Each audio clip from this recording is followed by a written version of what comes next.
Live from the undisclosed location, this is the Caped Informers number 5. Furious 5. The Fast 5. I am Brady. I'm back. Happy President's Day weekend. Happy Valentine's Day. The worst holiday of the year, in my opinion, but that's all right. We are back again. Day 2, second day in a row. I am with, of course, my dear friend and co-host, Christian.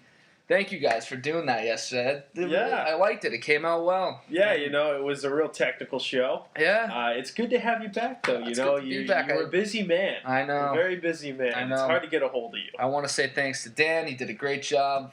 Dan, filling awesome. in. Nice little fill-in host. Great feedback. Great, awesome. You guys, I thought you guys killed it, but here we are. Moving on. We have big news from the Gotham TV series. Lots of new castings. We have castings for the affairness that we're going to see Mr. James Gordon's going to have an affair of some sort. We have, did we get the Penguin? We did get a Penguin, yep. Robin Taylor got cast. And we got a couple other little side characters that will be part of the show. Harvey Bullock, baby. Yeah, why don't you do a little explaining on who we got. All right. Okay. If you want me to pull it up, I'll pull it up. Oh no, I know who it is. So okay. We got casted. A good long list of casting. So like we were talking about last week, Brad. We were talking about the Penguin, right? And how he would fit into this universe. And I remember saying that I thought that Batman and Penguin were of a similar age, but here they are going to have him be a little older. But they did something that I wasn't expecting. They're making him a kind of a henchman of a gangster named Fish Mooney. Which is maybe an interesting way of how we're going to see the Penguin be brought up through this Gotham, this criminal world of some kind of sorts. Maybe we'll see his criminal background and how he got to start and certain things like that. What do you think? Yeah, it doesn't seem like, I don't know if they're going to go with the rich kid route like I've always imagined him as. But it's interesting to see this what they're doing here. Like I'm reading it off the thing right now. The brains of a chess grandmaster and the morals of a jackal, Cobblepot is a low-level psychopath for gangster Fish Mooney and hides his sadistic lust for power behind an exquisitely polite demeanor. Okay, so we're going to see kind of like a startup then. Yeah, the Penguin. Exactly. Maybe we'll see how he gets the nickname the Penguin. Maybe we'll see something like that. It could be cool. The guy, Robin Lord Taylor, who got cast as I only have really seen him in a few minor roles, like in Accepted. Everybody knows him in Accepted. He is the ADD kid. If you have trouble remembering who he is. I remember seeing that one like years ago. I'm thinking that kid was like what's the word for if you're albino? Yeah, he is kind of. I've noticed that too. I always thought he looked albino, but you know what? He definitely has a very defined nose. If that's what they were looking for, they got it. I think they nailed it. All right, so I'm cool. I'm down. And then Ozzy's been cast, as we talked about last week. Ben McKenzie as James Gordon, and I kind of did my own research, and this guy, he looks great. I think he's going to be great, but, we already talked about that last time. We have an Alfred Pennyworth casting, which I thought was kind of interesting. What do you think? Yeah, we got Sean Pertwee. So, we were talking about Jeremy Irons and him being kind of like an Earth 1 Alfred, perhaps. This seems to be the real, Earth 1 Alfred route, because the things I've seen Sean in before are kind of some action movies, kind of like those kind of roles. It's going to be cool to see, an English actor go in there and do what he does. Yeah, exactly. And I'm not going to be able to pronounce that name. No, you're never going to be able to. But we were talking about in year 1, James Gordon is married to Barbara. And Barbara has been cast on the show, so we were talking about him finding love. Yep. He has a fiance. He's got Barbara, so yeah, that happened. Okay. And but the other woman in James Gordon's life is Captain Sarah Essen. I never thought she was a captain. I always thought she was a co-detective. It seems like it's Sabrina Guerva. I have something like that. I'm not even going to try to pronounce that, but I've never heard of her before. Like. Yeah. So, but she. On this adaptation, she's going to be the head of the homicide squad that Gordon is on. So, in year 1, if you've read year 1, you know that him and her and James have a little this fling. Is the affair, yeah. But later on, they're married in the Dark Knight Yes. Returns, and of course Joker kills her later on. This and that, you know the deal. Yeah. But it's cool to see Sarah and Barbara on the show. We were talking about that kind of love connection. But my favorite casting has happened so far was definitely Harvey Bullock. Yep. I have wanted to see a Harvey live action. We kind of got one in Batman Begins with Flash. And if you remember in Batman, they gave us the fat guy who got shot by Jack Nicholson. What the hell was his name? But they were both like really dirty cops. Yeah, I know who you're talking about. I don't remember what his name was, but was he in Batman Begins too in the Nolan? No, he wasn't. He wasn't. No. Okay, because I was thinking of somebody completely different. But so they got that's a good casting. Yeah, they got Donald Logue. Donald Logue. I've seen him in The Patriot. He was on Grounded for Life. Yeah. He was in that short-lived show called Terriers. So he's played a detective before. He looks kind of like a young Harvey would. Yep. And so they're gonna have Harvey be the rough around the edges partner for Gordon, which is awesome. Yeah, that's one of the things I wanted. I've always wanted to see Harvey. So that's definitely a highlight. It's great, and I guess this is just something to keep our eyes out for. I mean, we were just here last week and talked about, okay, we got the James Gordon casting, and here we are a week later, and they have so many more. So maybe we can see some more kind of ideas coming to the table as the weeks go on. And, you know, I'm interested in this Fish Mooney character that Oswald's working for. So who's he? I don't know anything. I've never heard the name before. Maybe there is a past Batman reference to this Fish Mooney, but I've never heard of him. I guess we'll have to see. We'll have to wait and see for that. But big news other in TV, right, Yep, dude? and we're just going to touch on it real quick. Just say congratulations, obviously, to Arrow just being adapted for Season 3, which we knew. We knew it was going to happen. And it's the CW's highest rated show, so they're definitely going to bring it back. So that's great for them. Great for, I mean, everyone in comic book world. That's awesome. Like, we might see a new Smallville kind of thing going on. Yeah, we could. Maybe not going on forever and ever and ever. But it's good to see the show get renewed, early on. There's no word yet on Agents of S.H.I.E.L.D. getting renewed for ABC, but in the world of comic book TV, it looks like things are going on the up and up. Yep, so that's good. And not even to mention all the Netflix things with Marvel has next year. Yep, Flash pilot. TV for comic books is exploding. It's huge. And we can look to see the Daredevil Netflix series coming out at some point, right? That's they're still doing it. But they're definitely going to start casting for those shows. Yeah, so we should keep in the relative future. Yeah. So keep an eye out for Daredevil. We talked a little bit about Flash last week, but as far as news goes, that's kind of it for news. But slow week, man. We're gonna have a fun time. Kind of do like a quick thing here. We've come up with a list of all the comic book movies and animated series movies that have come out recently, and me and Christian have listed our top 10 and top 5 of all these shows, and we just want to run through the list and maybe have a conversation about. I really want to make it clear, Braid, that this isn't us judging what we think is the best movies. These are just our favorites. Yeah, these are personal opinions. You guys, whoever listens to this, you guys can disagree. Make your own list. Yeah, exactly. I'd love to see it. It's just, like we were talking about with Dan last night when you weren't here, Braid. This is a nostalgia weekend. It was a slow week. So we decided, hey, why don't we just talk about our favorite movies and our favorite animated movies? Before we go into the favorite movies and favorite animated movies, let's start it off with celebrate President's Weekend a little bit. It is President's Weekend. Why don't you tell me who's your favorite Commander-in-Chief president? Oh, man, I'm a huge political junkie, if you will.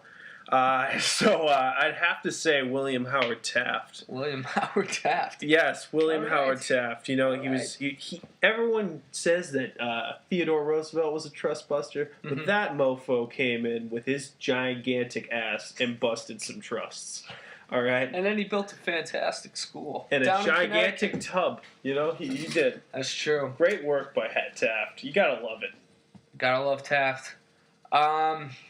I'm going to have to go with number 1, George Washington. The man. GW? Got it all started. How could you not love him? He was a warrior.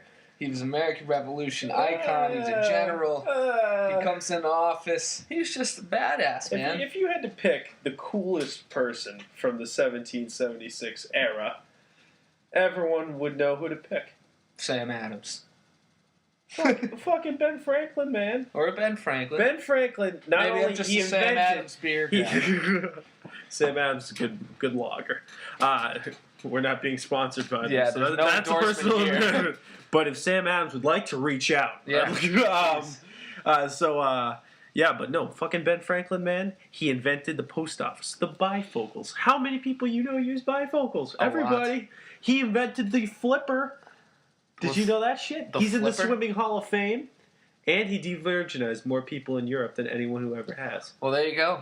Why wasn't he president then? He didn't want that shit. Can you think about that? He didn't have time to do that. If anybody is a history buff, can you please tell us why this man, George Washington, who was my personal favorite, but, I have a certain bias towards him, but Ben Franklin, this great inventor, this great master of knowledge, if you will, why wasn't he a president? Well, he didn't need to be. He wasn't even. He didn't need was to he be. on the ballot? I don't know. Was he on the ballot? If someone like Moira Queen can get on the ballot for mayor, why the fuck cannot Ben Franklin get on one? But here you go. Tweet us your favorite presidents. We'd like to know. But all right, let's get to the fun stuff. All right, favorite movies, man. We're gonna go over favorite movies first. How about we do it like? Do you want to count down from 10 to 1, or do you want to go 1 to 10? And instead of just like reading a list like a dumbass, let's just let's go one by one. You say your number 10, I'll say my number 10. We have a conversation. Okay. So I'm gonna start off number 10 with Spider-Man 2. Now this is not the Amazing Spider-Man 2 because that hasn't come out yet. This is the Spider-Man 2 with Doc Ock and the creation of Otto Octavius and everything. And this is why it's on my number 10, okay? To me, I think it's a very underrated movie. People, it's kind of like, oh yeah, Spider-Man 2 is okay. It wasn't better than the first one, which is true. It wasn't better than the first one, but it was definitely way better than that third one. I have to disagree with you. I think some people think it's the best Spider-Man movie. And see, I kind of get like an opposite reaction. Like I don't think people understand that. Oh, that first one is so good, and it is really good. The Green Goblin adaptation, but that's later on my list. I'm not going to tell you which one, but I'm a big fan of Tobey Maguire. I think he does Peter Parker great, and that's my number 10. I have that later on my list. I'm a huge fan of Spider-Man 2, but I'll talk about why I am a huge fan of Spider-Man 2. So your number 10. My number 10. So I know this is 10. Remember, this is favorites. This ain't a friggin' critics list. No. I could tell you my favorite movies for the Oscars coming up this year. It wouldn't be the same who's going to win the Oscars, that kind of thing. All right. So number 10, I put Teenage Mutant Ninja Turtles 2. Number 2, Secret of the Ooze. Yep. All right. This movie, as a kid, when you watch this movie, some would say it's so bad it's good. It's so much fun. All right. You start off with the Turtles living with April for a little while, looking for a new place to live. They find that underground subway place. I friggin' loved that. You get the Shredder comes back and he uses the ooze to get Razor and what the hell was the other one called? Those fucked up mutant looking guys, and they're dumb as shit, and they call them Mama. Yep. And on top of all of that, name a better theme song than Go Ninja, Go Ninja, Go. Vanilla Ice, come on. Ice, son. He's awesome. Ninja. Go Ninja, Go Ninja, Go. Yeah, that whole thing. But yeah, that's it's a fun movie. It's not going to show up on a critically acclaimed list, but I wanted to put it on there to represent it. Very true. All right. Number 9. For you. You ready for this? Yeah. Teenage Mutant Ninja Turtles, number 1. Oh. The number 1. The one that started it all back in the 90s, okay? Here's why I put it. Mm-hmm. Everyone growing up, you had Ninja Turtle action figures. You must have, right? I did. Yeah. I had awesome. I did. My sister flushed them down the toilet. The reason why I have this as number 9 is because nobody's ever seen the Turtles in live action.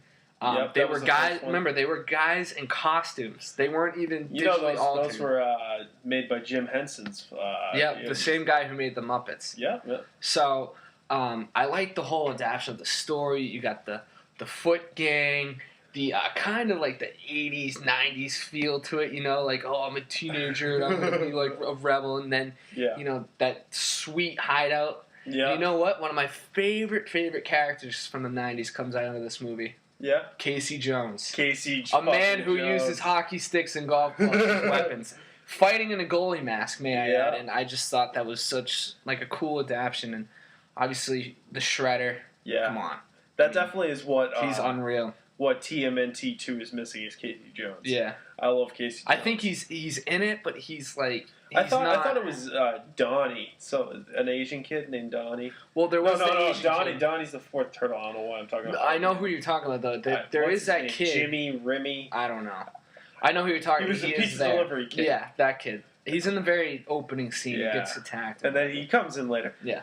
But all right. So there's my number 9. Best part of TMNT is definitely when we see. Master Splinter as a young rat learning how to fight. And like, you see him fighting. Oh, God, that shit's incredible. And then, just to top it off, who can, Cowabunga, man. Cowabunga. Cowabunga right there. Pizza. Number 9. I want some more pizza shit. So there you go. Well, okay, so what do you got for number 9? Number 9, I went with, actually got Matthew Vaughn movies back to back here. Kick-Ass. Okay. Aaron Taylor Thomas. Mm-hmm.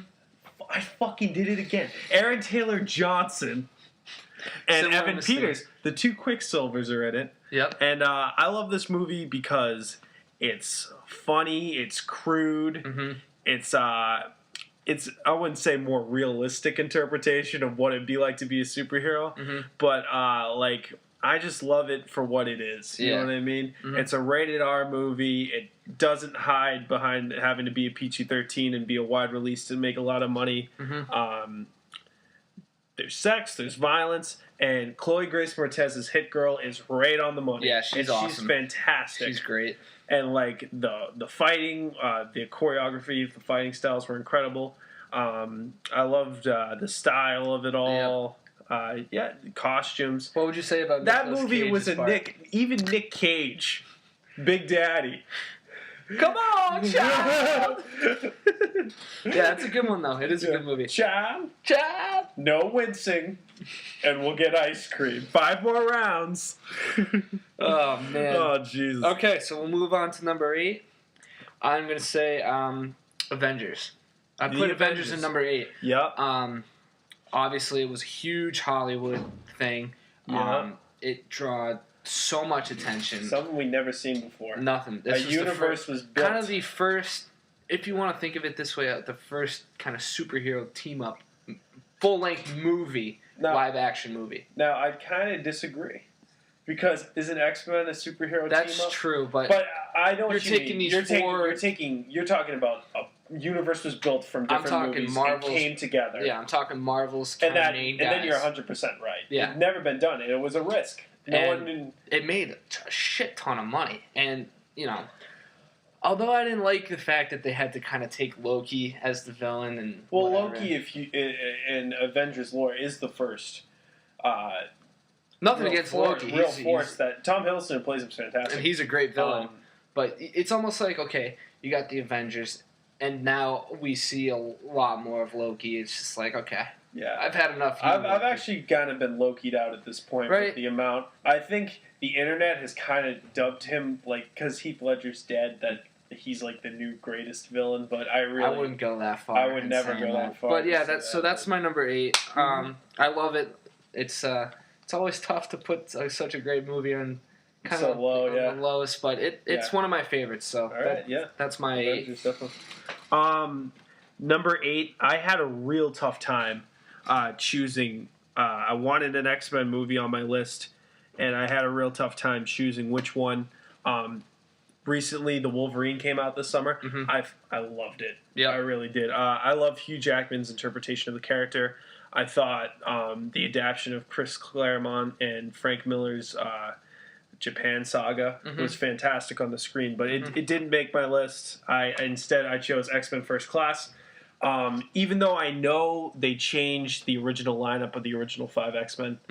And we have some characters like Havoc that or we're like, okay, he's there. Scott Summers' brother's there. That's cool. But we don't get Angel. We don't get.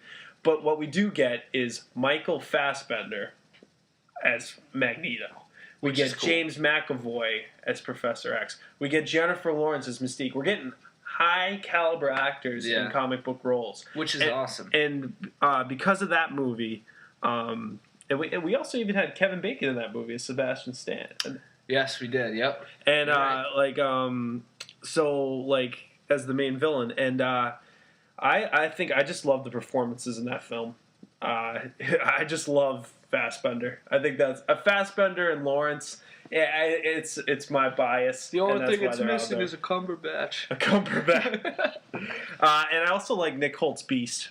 And I think. Yeah. No, it was a great movie. That's why it's on my list. I really liked it. Some people don't like it because it doesn't feature the original 5 X-Men. I understand, but now we are set up for X-Men: Days of Futures Past because that continuity and the other continuity are coming together and having a love child in which Peter fucking Dinklage, Tyrion Lannister, is the villain.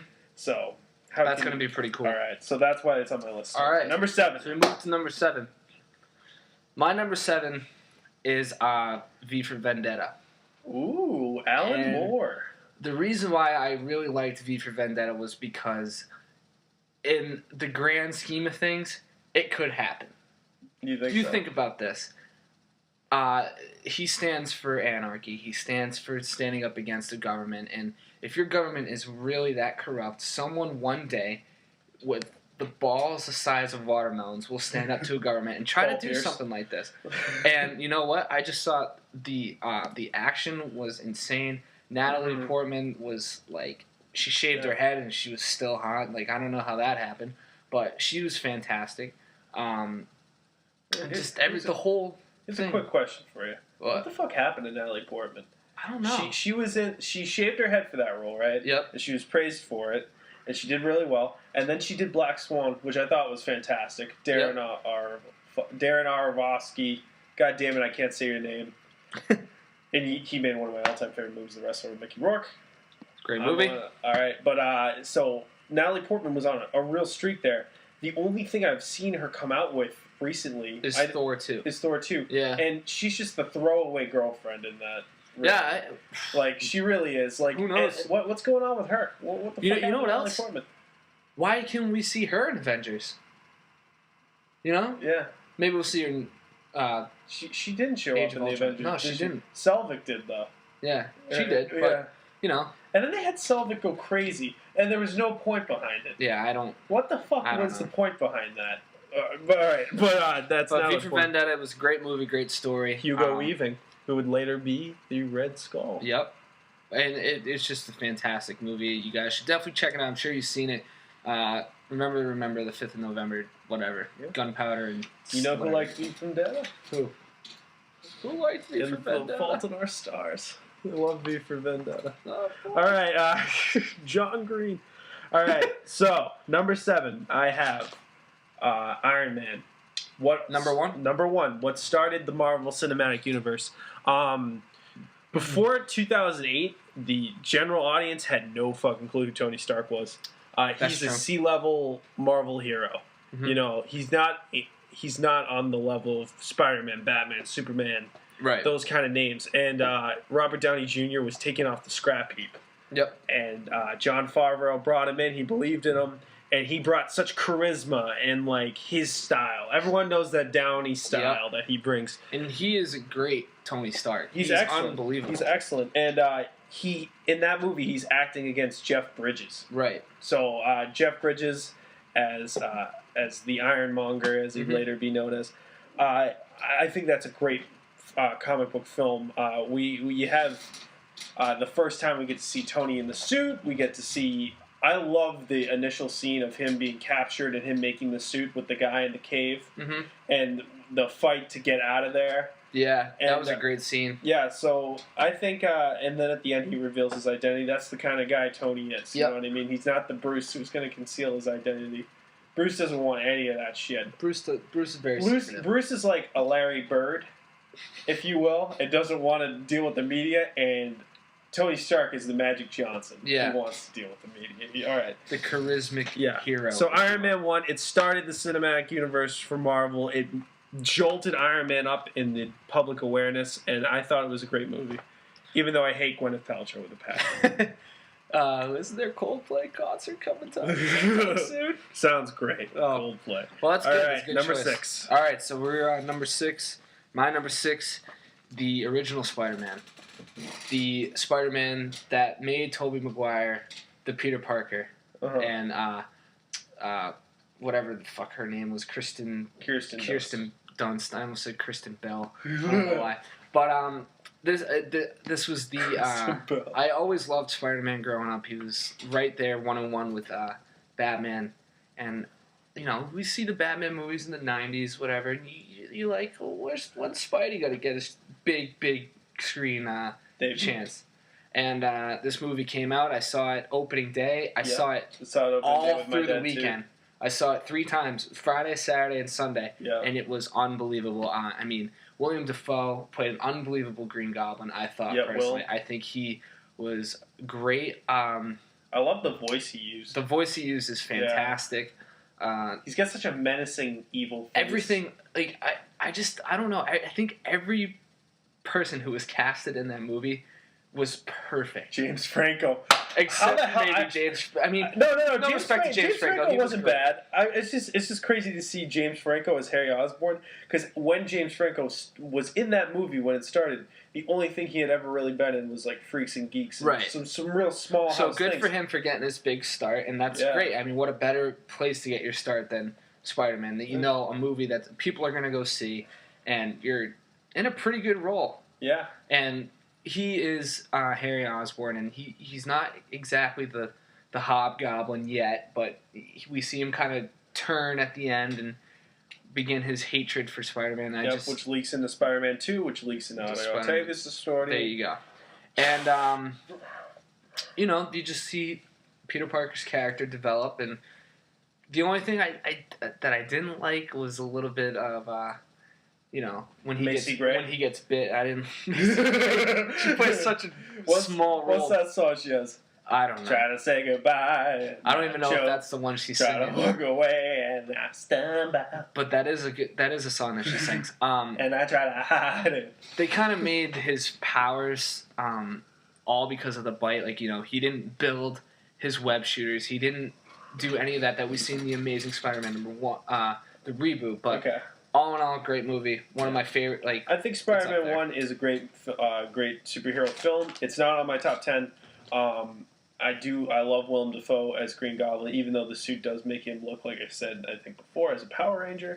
Because he does. He looks like a bad villain of the week Power Ranger kind of suit. I wanted to see the kind of original kind of Goblin suit. Still looks like we're not going to get it with Dane DeHaan. But it's not his fault. They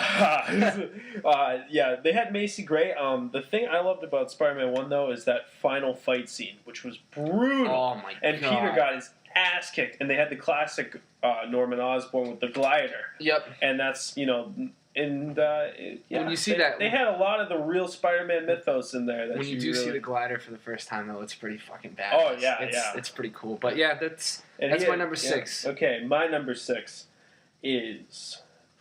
last year's Zack Snyder's Man of Steel. Man of Steel. All right, so I have Man of Steel at number 6. I was very hyped to see this film, extremely hyped. I remember being in The Dark Knight Rises and thinking at the time, I'm here to see The Dark Knight Rises, but I may be even more excited just to see the Man of Steel teaser. Right. And those trailers that they came out with and you have Jor-El in the background talking about he could be the bridge between two worlds and this and that. I was so excited. And when I saw it, the action did not disappoint one bit. It was the fight scenes in Smallville and the fight scene against Zod were insane. And using U-Haul trucks to whack each other with. They showcased his super speed, his super strength. They even kind of showcased how he's pretty kind of untrained. You know what I mean? Yeah, and flight too. Oh yeah, which was awesome. That the flight scene. Yep. The reason it's not higher on my list is because dialogue wise, I think this movie is garbage dialogue wise and characterization wise of Superman. I don't think we really got a feel of what Clark's motivations are, and I hope that gets fixed in the second one. But story wise, I enjoyed it. You know, I enjoyed the arc that he went through. You know, with having to beat the World Engine. You kind of understood Zod's motivation more than Clark's. Zod was programmed into him to protect the Kryptonian bloodlines at all cost. Right. So he needs the Codex. He needs that to get it. And the last thing I didn't like about Man of Steel was, of course, the snapping the neck. But otherwise, I know it's a reaction to Superman Returns because it felt like he didn't throw a punch. And the action was incredible. Yeah, it was. Action alone, that is why it's on my list. It was. And, like, I could watch that Smallville fight with Feora. Feora was the most badass character in that movie. Yeah, she was. I love Michael Shannon's Zod, but she's just unbelievable. She's incredible in that movie. So that's why Man of Steel's on there. We've reached the top 5. The midway point. We're about to break the top 5. Oof, this is a big moment. So, I'm so nervous. I don't know what to say. Comic book directors out there on pins and needles to hear our opinion. Here we go. Number 5 for me. The Dark Knight Rises. The completion of the trilogy. For many reasons it's in my top 5. The reason why it's not higher is for one reason. Yeah. 45 minutes Batman airs in that movie. That's it. I think it's more like 33. It's a 2.5. It's almost 2 hour and 40 minutes. 2 hour and 40 minute movie. Batman is in it for 45 minutes. Okay, whatever. That's a problem. That's why it's number 5. It's not number 1 because of that reason. Tom Hardy, unbelievable. He was fantastic. Great Bane. Bane voice. I like the Bane voice. Everyone likes. I've actually come around to it. It is so much fun to quote. It is. What I loved about The Dark Knight Rises is I think it actually is the most quotable of the 3 movies, and it's because of the way Bane talks. Yeah. And it felt like, especially that fight scene in the sewers, which was when he breaks his back. That is like one of my favorite fight scenes ever. Was that movie? It's brutal, and every line he said was fucking awesome. Everything he said was cool. And, theatricality and deception, very powerful agents to the uninitiated. Another very small detail that I kind of enjoyed was the fact that they brought back Scarecrow. Yeah. For that scene, for that judgmental scene. Cillian Murphy which made is really an appearance, cool. yeah. And it's actually interesting to think about that. If Heath Ledger was still alive, we could have maybe seen him in that scene, maybe for another thing, but, because Scarecrow was in all 3. Yeah, he was. It was awesome. Which was, great for Christopher Nolan for always doing that. But, Dark Knight Rises is coming in for number 5 for me. Yeah, the reason I didn't make my top 10, and it did not. I just saw that. If the final 20 minutes of that movie did not exist, it would be there. Bane, when I read Nightfall, is a one-man kind of show. You know what I mean? I didn't think he'd be controlled as a kind of thug and intimidator. I thought he was the mastermind, and I know they wanted to tie in with the League of Shadows, but they kind of did already. Yeah. With the Ra's al Ghul. So the use of Talia al Ghul I didn't like. I enjoyed Joseph Gordon-Levitt's character throughout the movie, but this is just something that gets me every time is when... You should use your real name. Robin. And, oh, man, I remember being in the theater, and when she said that, I was like, she's going to say Dick. She's going to say Richard. She's going to say Tim. She's going to say fucking Jason. Listen. She's going to say Damien. She's going to say something. But she said Robin, and I was like, that's just so... I just want to throw something out there. His character, John Blake, was also my hockey coach throughout high school. Hey, how you doing? And it would have been awesome to hear Tim Drake. It would have Tim Drake, John Blake. Even if it was just that's because I was like, you should use your real name, Tim. Just Okay. something. Even if it was Tim Blake, it's like... Well, they established that Joseph Gordon was an orphan, too. You know what I mean? So, like, the Dick or Richard, she didn't have to say Dick, but, like, Richie boy. Just give us something. Just give us something. Something, anything. Give me... Yeah, it's just that's why it's not on my list. But Tom Hardy's performance was phenomenal. Yeah, he did great. And he has the best line. Jacked. This bomb is mobile. But very quotable quotes from our good friend Bane. But that's my number 5. Or your body. Which will break first. Yeah. So we'll move on to yours. All right. So my number 5 is another Zack Snyder movie, Watchmen. Great movie. Which I had just recently saw for the first time a couple weeks ago. So Yeah, what'd you think of it? I loved it. I absolutely loved it. It's another Alan Moore adaptation. It's one of the most well-known graphic novels of all time, and we basically got a direct adaptation of it. And the reason it's so high on my list is the performance of Jackie Earle Haley as Rorschach, which is my favorite character. I think it's a lot of people's favorite character. It's my favorite character. Oh my god, he nailed that part of the movie, and I thought the rest of the performances were good. Patrick Wilson as Night Owl. And, Ozymandias, I think that was Matthew Good who played him. I loved they had the Zack Snyder style. Once again, the fighting was incredible. Yep. That prison scene. Oh, that prison fight scene. It's great. Oh, man. But yeah, that's it's up there. I think it's got its dark tone. It takes direct adaptation from Watchmen, except for, of course, the giant octopus.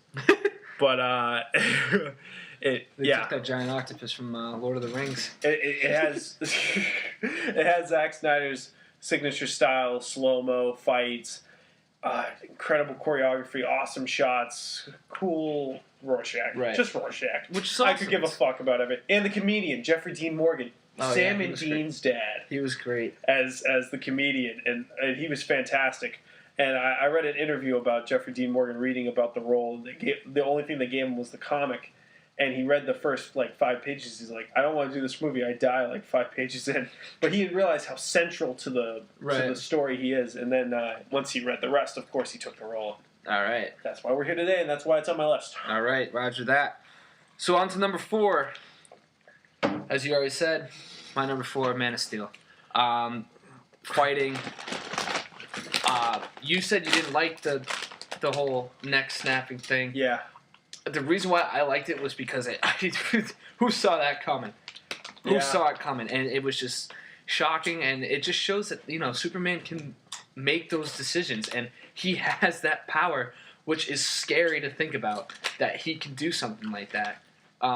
It kind of shows you the difference between a Batman and a Superman, where Batman wouldn't do that. He'd probably, who knows, he would take the risk of having someone die, and then he would put all the blame on him, and that's what Bruce does. He carries the weight of people of Gotham because that's what he thinks he has to do. Whereas Superman, he clearly doesn't give a fuck, and he will do anything, and he'll suffer the consequences afterwards. And I think we're going to see a fallout from that. And I think we will too, which is something to keep an eye out. And you already covered it, so I can't really say much more. Yeah, that's my number 4. Man of Steel. All right, now my number 4 is actually one we talked about before earlier too, Spider-Man 2. And I said to you, I do think it is the best adaptation of Spider-Man we have on film. We get Otto Octavius, Alfred Molina. We talked about him before in a former podcast, how excellent he was in the role of Otto Octavius. They made him a little sympathetic by killing his wife. And he was trying to create the energy source. You have the tie-in with Harry Osborn and wanting his revenge, and it leads to the arc of why Harry is now against Peter, because he finds out Peter is Spider-Man. I just love Doc Ock as a villain, and that's why it's so high on my list. Very nice. Yeah. So, all right. So number 3. So here we go. Top 3. Top 3. Damn. I'm going to say the Amazing Spider-Man reboot. The Amazing is Spider-Man in my top 3, and here's why. We got a brand new look at Peter Parker.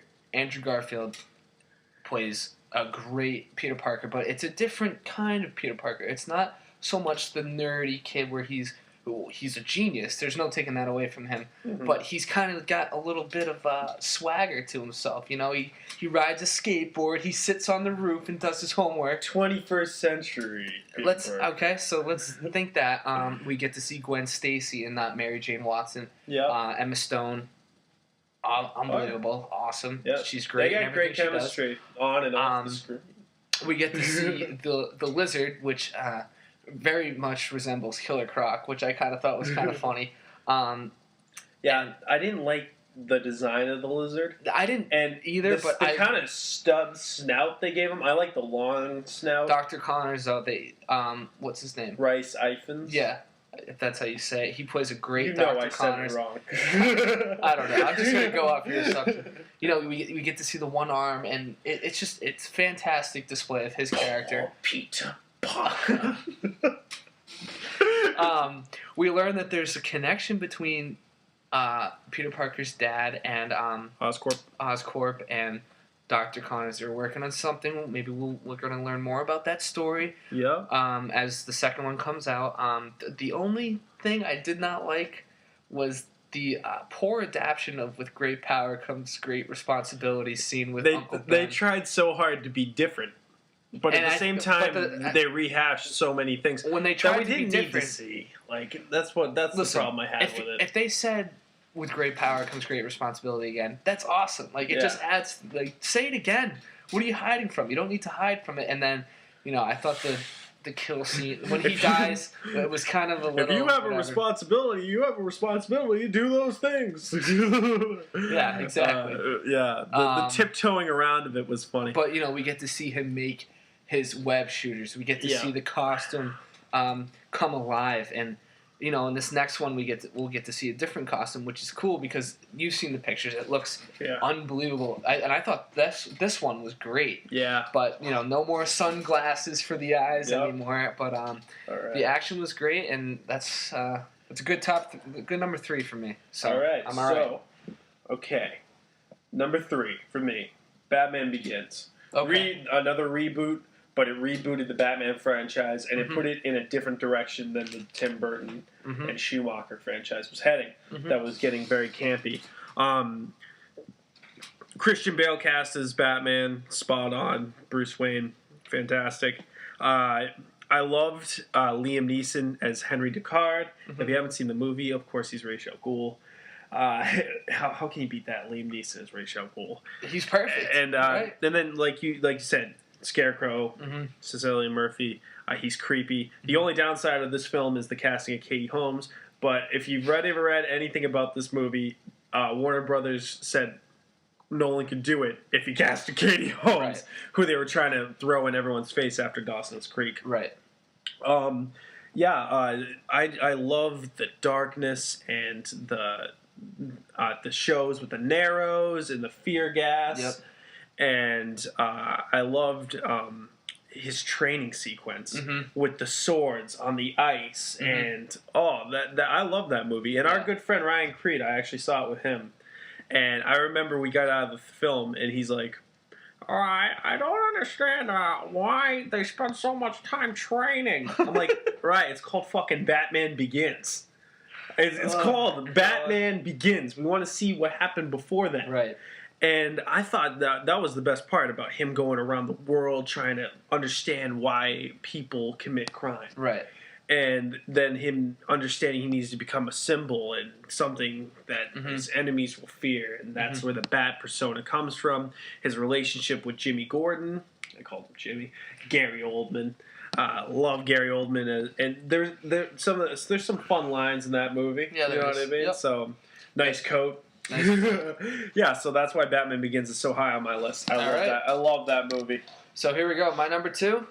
Let's keep going. Batman Begins. That's my number 2. Yeah. And the reason why it is up there, it is my number 2 on my top 10, is because 1, my favorite type of Batman is a Batman who uses his utility belt and uses gadgets, because that's the detective part of his persona. That's one part of the detective part.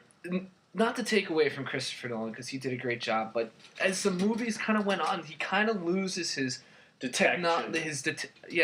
technology and detective kind of thing. But This one, you really see everything. I mean, the sonar on his boot with the bats that come in and cover. That scene is fucking awesome. It's something so kind of good. straight out of year one. Yeah, and Scarecrow is my favorite villain in the Batman universe, and I love the fear gas. I love that he can, capture people's fears and just fuck with people's minds like that. And I thought it was great in the Arkham Asylum games, the artwork and everything. But one of my favorite scenes, like you said, for the training was the scene where he is with the League of Shadows and Raz, however you want to pronounce it. There's no hatred here, but it is Raish.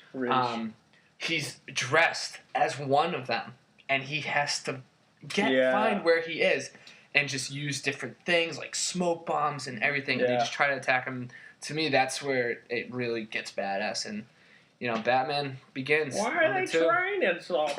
I can't believe he said that. But oh shit. Number one. We both got it. Oh, well, so I got my number 2 left. Oh, you have your number 2. I'm sorry. And my number 2 is the Avengers, which you had a little farther down the list. I had number 8. 9. The reason I have it so high on my list is one, Joss Whedon. I love his other adaptions, Buffy the Vampire Slayer, Firefly, those kinds of things. But the Avengers was the first movie, like we talked about, to have a bunch of movies come together in one universe. Right. And I thought it was so well done. Like we were talking about Loki.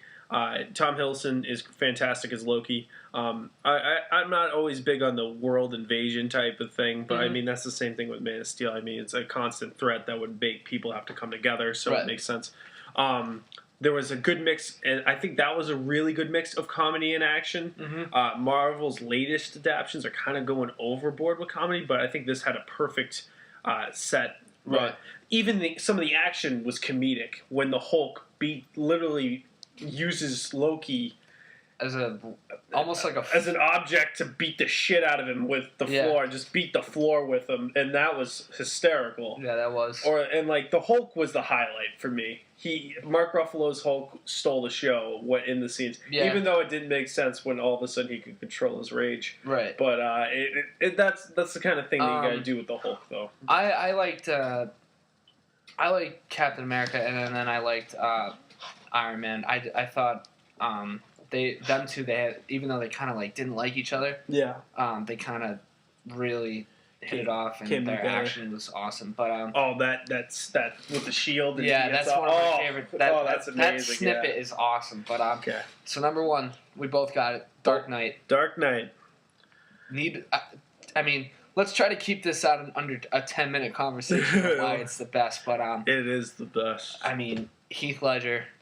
Unbelievable Joker adaptation. The story is just absolutely dark. It's twisted. It's everything. It's literally everything. We have Joker putting the city on mass alert by him with himself, and he has no other goal other to fucking fuck with Batman. Right. Fuck with the city. He's a battle for Gotham's soul, as he calls it. Yep.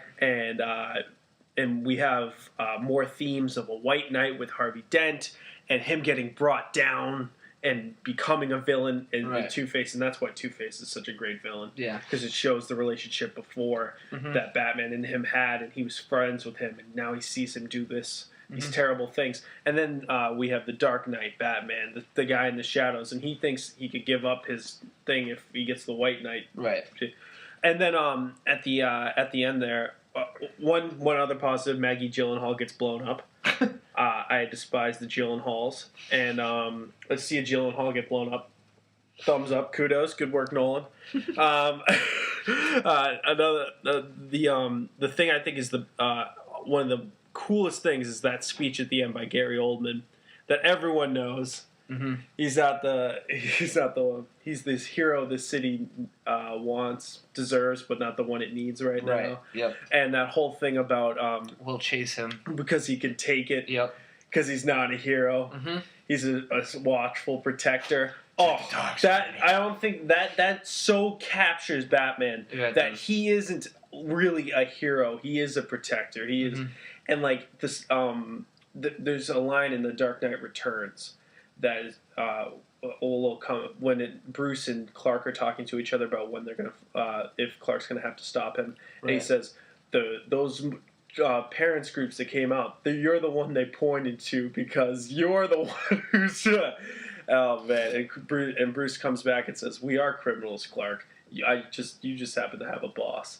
Right. All right, and like, oh man, yeah, it's a great film. I'm sure everybody's seen it. You know why it's so great. You know, we don't really need to go into it anymore. Crime thriller. It's all action right. adventure. So we got the top 10. That's the top 10. These are very opinionated. Remember, these aren't really these aren't set. Yeah, this is not a ranking of what we think are our favorites. I want to go through some honorable mentions here. We have Captain America #1. First Avenger. We have Iron Man 2. We're not going to even say Iron Man 3 because we both didn't like it, but that's opinionated. If you guys liked it, that's fine. Trevor Slattery. We have Thor. X-Men First Class. Which, did you say? Yeah, X-Men First Class I had on there. The X2, Wolverine. I X3. love the Wolverine. X3 was terrible. X2 I will give as an honorable mention. Right. But X3, The Last Stand, was dog shit. Their adaptation of the Dark Phoenix saga was a disgrace. And I think that's all we have to mention. But now let's kind of run through the animated stuff quick. You know what? We've done a whole show with just the movies that we've gone through. You want to save the animated? Let's save the animated because they deserve their time. Okay. Because there's a lot of great animated movies out there. And so you know what? I think we're gonna end here. You guys. Let's hey, we gotta give them a trivia question real quick. Do you have a trivia question for him? Yeah. You know, of course, I got a fucking trivia question. All right. All right. Okay. So guys. All right.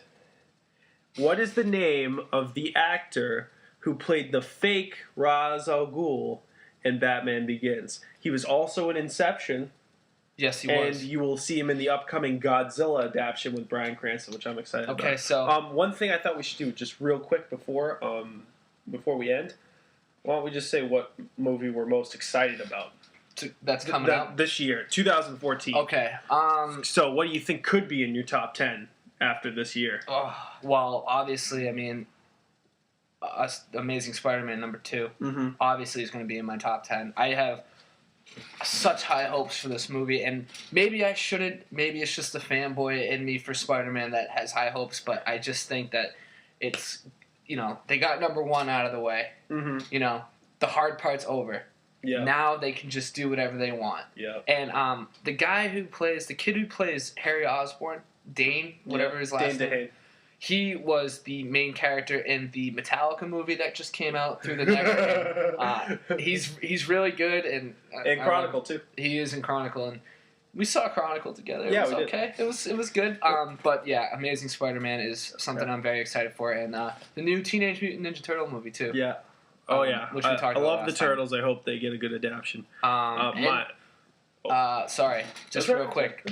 Winter Soldier. There's another one I'm really looking forward to. But Spider-Man's the one you're most excited. #1. My most excited for is definitely X-Men Days of Future Past. I talked about it before. We got 2 universes coming together. Jennifer Lawrence, Michael Fassbender, Boner City. Just like, come on. You get all these all-star actors, Patrick Stewart, Hugh Jackman, just like, Jesus. And then you throw in, like I said, Peter Dinklage. I know. Jesus Christ. It's gonna be a good. That's gonna be a good one. I'm excited. The Sentinels, all that jazz. I'm pumped. Yeah. When the hell is it? May yet? I know. Is it May yet? We got X-Men and Spider-Man coming out in May. So. Yeah. So May's gonna be a good month. But yeah. Are you excited for Spider-Man at all? Oh, absolutely. Jamie Foxx. Gotta love him. Yeah. So, all right, so that's it. Once again, trivia question. Who is the actor that played the fake Ra's al Ghul in Batman Begins? Check it out. We will try to get you guys in next week, maybe. If not, look for us the week after. And hope you guys enjoyed it. And that's Good it. President Day weekend. Yeah, enjoy your weekend. Nice long weekend.